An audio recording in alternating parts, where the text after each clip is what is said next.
5절입니다. 다윗이 명령하여 이스라엘 땅에 거류하는 이방 사람을 모으고 석수를 시켜 하나님의 성전을 건축할 돌을 다듬게 하고, 다윗이 또 문짝목과 거물못에 쓸 철을 많이 준비하고, 또 무게를 달 수 없을 만큼 심이 많은 돛을 준비하고, 또 백향목을 무수히 준비하였으니, 이는 시돈 사람과 두로 사람이 백향목을 다윗에게로 많이 수은하여 왔음이라. 다윗이 이르되 내 아들 솔로몬은 어리고 미숙하고 여호와를 위하여 건축할 성전은 극히 웅장하여 만국의 명성과 영광이 있게 하여야 할지라. 그러므로 내가 이제 그것을 위하여 준비하리라 하고 다윗이 죽기 전에 많이 준비하였더라. 아멘. 오늘 말씀이 역대상 22장 2절부터 5절 말씀입니다.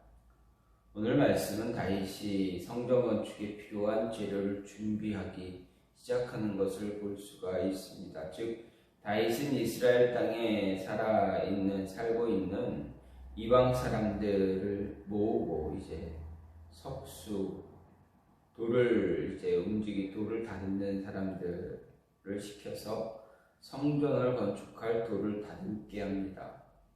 또 문짝못, 거물못에 쓸 철, 그리고 놋쇠를 정말 많이 무수하게 하나 없이 준비하는 것을 보게 됩니다.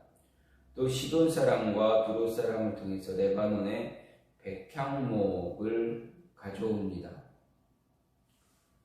다윗이 이렇게 성전 건축을 위해서 준비한 것은 자신의 왕위를 이을 솔로몬은 아직 젊고 경험이 없는 그런 아이였습니다. 반면에 다윗은 어떻습니까?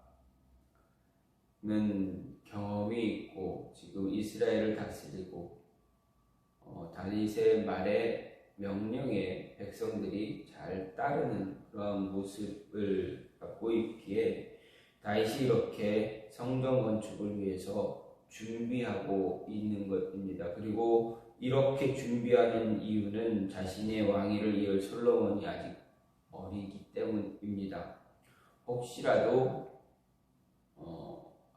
따르는 신하들이 함께하는 내각이 같이 라는 장로들이 또 백성들이 솔로몬의 명령을 듣지 않을 수도 있을 것 같다라는 생각에 철저하게 준비를 하고 있는 모습을 볼 수가 있습니다. 또한 하나님을 위해서 짓는 성전은 그 명성이 온 세상에 떨칠 수 있는, 그리고 하나님의 영광이 드러날 수 있는 그러한 모습이 되어져야 하기에 아주 웅장한 성전을 짓기 위해서 이렇게 준비하고 있는 것입니다.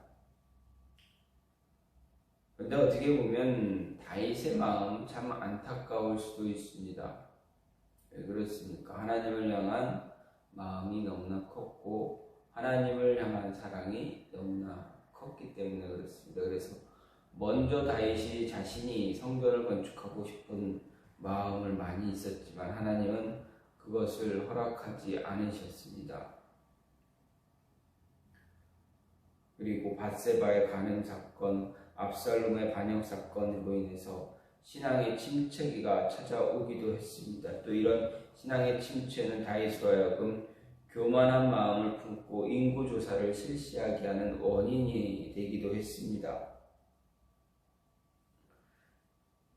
그래서 다윗은 인구조사 이 사건으로 인해서 하나님의 징계와 용서를 통해서 한 단계 더 높은 신앙의 모습을 가지게 된 것이었습니다. 그래서 비록 자신은 아니지만, 자신에게 허락되지는 않았지만 거기에 가만히 안타깝고 한숨 쉬면서 가만히 있는 것이 아니라, 주저앉는 것이 아니라 하나님을 향한 열심을 통해서 열심을 가지고 자신의 아들 솔로몬 시대에 지어질 성전을 준비하고 있다라는 것입니다. 이런 다윗의 이런 모습을 보면서 참 위대하고 아름다운 그러한 신앙의 모습을 발견할 수가 있습니다. 어쨌든 하나님의 성전은 비록 다윗 시대에는 지어지지 않았지만 솔로몬 주기 4년에 착공되어서 7년 만에 아름답고 웅장한 모습으로 준공이 되었습니다. 오늘 말씀부터 26장 32절까지 기록된 다윗의 성전 준비 과정은 사무엘서나 열왕기서에서는 나타나지 않는 여기 역대상에서만 오늘 본문에서만 나타나는 기사입니다. 이 기자가 이처럼 다윗의 성전 건축 준비 기사를 자세하게 기록한 것은 그가 제사장으로서 성전에 대한 관심을 가지고 있었기 때문이기도 하지만 무엇보다도 다윗의 이런 헌신하는 신앙의 모습, 성전 건축에 대한 열심을 보여줌으로 인해서 포로에서 돌아오는 이스라엘 백성들에게 너희가 성전을 중심으로 한 신앙을 잘 가져야 한다라는 것을 고취시켜 주기 위한 것이다 라는 것입니다. 성전을 향한 신앙, 하나님을 향한 신앙, 이 신앙을 가지고 하나님 앞에서 바르게 설 수 있는 모습 갖기를 소망하는 마음에 이렇게 자세하게 기록하고 있는 것을 보게 됩니다. 이런 모습을 보면서 이런 배경을 생각하면서 성전 건축을 하는 다윗의 마음을 생각하면서 오늘 말씀을 좀 보게 되면 준비하는 것에 철저할 수 있어야 한다라는 것입니다. 무슨 일을 하든 성전을 건축하든 아니면 다른 일을 하든 하나님이 나에게 우리에게 교회에 맡겨주신 일들을 감당할 때 언제나 준비는 철저히 해야 한다라는 것입니다. 그냥 대충 준비해서 무언가를 시작하고 그 일을 끝내는 그런 모습을 가져서는 안 된다라는 이야기입니다. 교회에서 어떤 행사를 하거나 어떤 무엇을 하려고 할 때 그냥 대충 준비해서 그래 이거 그냥 하나의 늘 해왔던 모습이지, 해왔던 행사지, 해왔던 일들이지라고 생각하면서 그냥 늘 해왔던 모습, 해왔던 것처럼 그냥 한 것처럼 지나가 버리면 그런 모습으로 일을 준비해서는 안 된다라는 것입니다. 그뿐만이 아니라 내 자신에게 하나님이 맡겨진 나에게 맡겨주신 어떤 일, 비전, 꿈들 이런 일을 이루어갈 때 철저하게 준비하면서 이루어가야 한다라는 것입니다. 대충 힘들어서 어려워서 하다가 길이 막히고 어떤 방법이 막히고 그러다 보니 그냥 대충 그냥 이렇게 해서 말지라고 생각하면서 하는 것은 옳은 방법이 아니다라는 것입니다. 다윗을 생각해 보십시오. 조금 전에도 말씀드렸습니다. 성전 건축을 위해서 준비하는 다윗의 모습은 어떻습니까? 정말 누구도 흉내낼 수 없는 아름답고 위대한 신앙의 모습이었다라고 말씀드렸습니다. 왜 그렇습니까? 자신은 할 수 없는데 정말 하고 싶은 마음은 굴뚝 같은데 정말 하고 싶은데 하지 않아. 너는 하지 말아야 한다. 너는 할 수 없다. 라고 한다면 다윗은 얼마나 실망하겠습니까? 자신의 죄로 인해서 영적 침체도 경험했던 다윗, 그리고 하나님 앞에서 죄를 지었던 다윗, 교만한 마음도 생겼을 뿐만 아니라 하나님의 그 교만함으로 인해서 하나님의 징계를 받는 그런 모습까지 경험했던 다윗, 그런 모습에 침체할 수 있었던 영침체기를 겪고 있는 그 순간에 하나님의 성전을 건축하려고 했었던 모습도 있고 그런데 하나님은 너는 안 된다. 너는 피를 많이 흘렸다.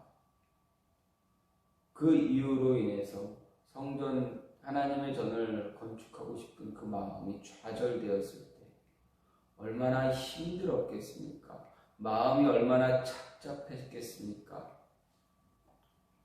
정말 하고 싶은 것, 우리가 정말 하고 싶은 것이 있는데 그것을 할 수 없는 상황이 되면 우리의 마음이 얼마나 착잡하고 얼마나 낙심하겠습니까? 일반적으로 우리 각 개인에게 우리가 꿈을 갖고 살아갑니다. 목표를 갖고 살아갑니다. 특히 젊은 시절, 학생 시절에 우리는 무한한 꿈을 꾸고 살아갑니다. 그런데 내가 무언가를 하고 싶었던 꿈을 꾸고 준비하면서 그렇게 가고 있는데 안 돼. 부모님이나 어른들로부터 안 된다. 하지 마라. 할 수 없다. 넌 이래서 안 된다. 이것 때문에 안 된다. 라고 한다면 그 좌절과 그 실망은 얼마나 크겠습니까? 그런 모습 우리 각자에게는 한 번 이상의 모습을 경험이 있을 것입니다. 꿈이 있고 목표가 있고 준비하면서 노력하고 있는데 그 길이 막혔을 때 좌절하고 실망하고 포기하는 어떤 경험 있지 않습니까? 지금 다윗은 우리가 겪었던 그 모습보다 더 큰 실망을 경험한 것입니다. 그러나 어떻게 합니까? 포기하지 않습니다. 좌절하지 않습니다. 그래도 하나님이 내 아들을 통해서 하신다라고 하니 준비해야 할 것 같습니다. 준비하고 있습니다. 다윗의 이런 신앙의 모습이 얼마나 위대하고 아름답습니까? 나는 못할지라도 내 아들을 통해서 하시겠다 하시는 하나님께 감사하며 준비를 하는 것입니다. 다윗의 이런 모습을 보면서 우리는 언제나 주인공이 아니어도 된다라는 것입니다. 꼭 내 시대에, 꼭 내 때에 내가 갖고 있던 비전, 내가 갖고 있는 꿈이 꼭 나를 통해서만 성공하고 나를 통해서만 이루어지지 않을지라도 그 모습이 내 자녀들에게, 내 후손들에게 함께 이어져서 연결돼서 이루어질 수 있다면 그 또한 얼마나 감사한 일입니까? 내 시대, 내 손으로 성전을 건축하고 싶은데, 내 손으로 교회를 바르게 세워주고 바르게 세우고 싶은데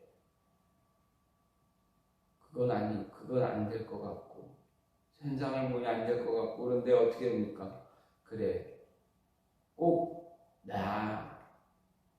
내 때만 내 손으로는 아니어도 내 자녀들이 나를 통해서 내 마음을 이어서 하나님의 일을, 하나님의 비전을 완성해 나간다면 나 또한 그것으로 만족할 수 있다라는 그러한 마음이 얼마나 아름답고 위대합니까? 꼭 내가 주인공이 되어서 그 비전을 완성하지 못하더라도 내가 시작하고 준비하고 나아간 뒤에 우리의 자녀가, 우리의 후손이 그 비전을 완성해 나간다면 그 또한 기쁘고 감사하다라는 그 마음을 우리가 가질 수가 있어야 한다는 것입니다. 또한 꼭 이 꿈을 완성해 나가기 위한 리더자, 주인공이 되지 않아도 그냥 돕는 자만 되어도 만족할 수 있는, 감사할 수 있는 그 신앙의 모습, 다윗의 그 모습 너무나 아름답습니다. 우리가 본받고 함께 추구해야 할 그러한 모습입니다. 다윗은 지금 리더자, 왕, 주인공입니다. 리더자입니다. 그러나 꼭 왕, 주인공이 되지 않아도, 리더자가 되지 않아도, 그래, 나는 돕는 자의 역할만이라도 할 수 있음에 감사하다라는 마음에 돕는 자의 역할을 자처하고 있다라는 것입니다. 이런 모습을 보면서 리더자만이 꼭 중요한 것이 아니라 리더를 돕는 자, 즉 헬퍼가의 모습이 얼마나 중요하고 소중한가를 볼 수가 있습니다. 따라서 우리는 이러한 모습도 잊지 말고 이러한 모습도 우리가 잘 감당할 수 있는 그러한 자녀들 되어줘야 한다라는 것입니다. 이런 모습을 감당할 때 우리는 하나님 무엇을 하든 하나님의 영광을 위해서 무언가를 이룰 수 있고 행할 수 있다라는 것입니다. 바울은 우리에게 무엇을 이야기합니다. 모든 일을 할 때, 무슨 일을 하든 죽게 하듯 하라. 무슨 일을 하든 하나님의 영광을 위해서 하라 하고 이야기했습니다. 그렇다면 우리 또한 하나님의 영광을 위해서 꼭 내 때가 내가 이루지 못할지라도 내 자녀가 우리의 후손이 이룰 수 있다면, 할 수 있다면 그것을 준비해 주는 그 모습도 아름답다. 그것을 준비하기 위해서 돕는 자, 그 일을 하면서 이루어가기 위해서, 완성하기 위해서 돕는 자의 역할을 하는 것도 아름답고 위대한 모습임을 잊지 말고 그러한 모습 우리에게 주신 하나님께 감사하며 그 모습을 잘 감당할 수 있기를 간절히 소망합니다. 오늘 말씀은 다윗은 주인공이 될 수 없습니다. 그러나 돕는 자, 주인공이 아니어도 주연의 역할을 충실히 하는 모습입니다. 리더자가 아니어도 돕는 자만 되어도 자신이 할 일을 잘 감당하는 그런 모습을 보여줍니다. 이런 모습이 저와 여러분 안에 있기를 간절히 소망합니다. 이 시간 같이 기도하기 원하는 하나님, 우리가 주의 일을 감당할 때, 우리에게 주의 일을 감당시켰을 때, 비전을 주셨을 때 그 일을 잘 준비할 수 있는 자 될 수 있게 해달라고, 철저한 준비를 함으로 인해서 꼭 내가 주인공이 아니라 꼭 그 비전을 내가 완성하지 못할지라도 내 자녀, 내 후손들, 우리의 후손들이, 우리의 자녀들이 그 비전을 완성할 수 있도록 도울 수 있는 그런 모습 가질 수 있게 해달라고, 그런 아름다운 신앙의 모습을 가질 수 있도록 인도해달라고 이 시간